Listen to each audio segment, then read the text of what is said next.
என்ன வந்து தீய சக்திகள் வந்து அவருக்கு வந்து அட்டாக் பண்ணிட்டாங்க அவரை. திமுக இருக்குன்னு சொல்றாருல. நான் ஒண்ணு கேக்குறேன், அவ்வளவு பெரிய கூட்டத்துக்குள்ள குண்டர்கள் போனாங்கன்னா குண்டர்களோட நிலைமை என்ன? இவரோட வளர்ச்சியோட சரி பண்றதுக்கு அங்குள்ள செந்தில் பாலாஜி வந்து செய்யறாரு. அந்த கூட்டத்துக்குள்ளார ஒரு 10,000 பேர் இருக்காங்க, நிக்கிறதுக்கு அங்க இடம் கிடையாது. நான் சொன்ன மாதிரி எல்லாம் போட்டா என்ன வர கூட்டத்துக்குள்ளார ஒரு 10 குண்டர்களை அனுப்பிச்சா அந்த குண்டர்கள் முதல்ல போவானா? காசு கொடுத்து கொள்ற மெர்சனரி கேங்கா இருந்தாலும் அவன் போவானே. போன நான் முதல்ல சட்னி ஆயிடுவேன், நான் என்னத்துக்கு போகணும்னு கேட்க மாட்டாங்களா? அப்ப என்ன கான்ஸ்பிரசியை வந்து அங்க வந்து தியரியை வந்து அவங்க முன்வைக்கிறாங்க.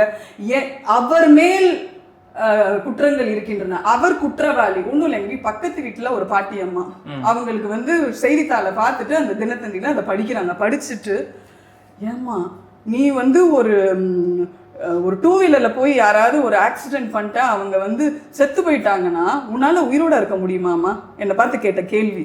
இல்ல, எனக்கு வந்து நான் கலங்கி போயிடுவேன். அவன் எப்படிமா 41 பேர் செத்த பிறகு அவன் எப்படி உயிரோட இருக்கான்?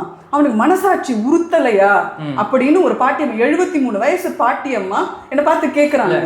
ஆனா இவரு கான்ஸ்பிரசி தியரி வந்து பேசுறாரு, சதி திட்டம்னு பேசுறாரு. சதி திட்டம்னு பேசுறதுதான் சதி.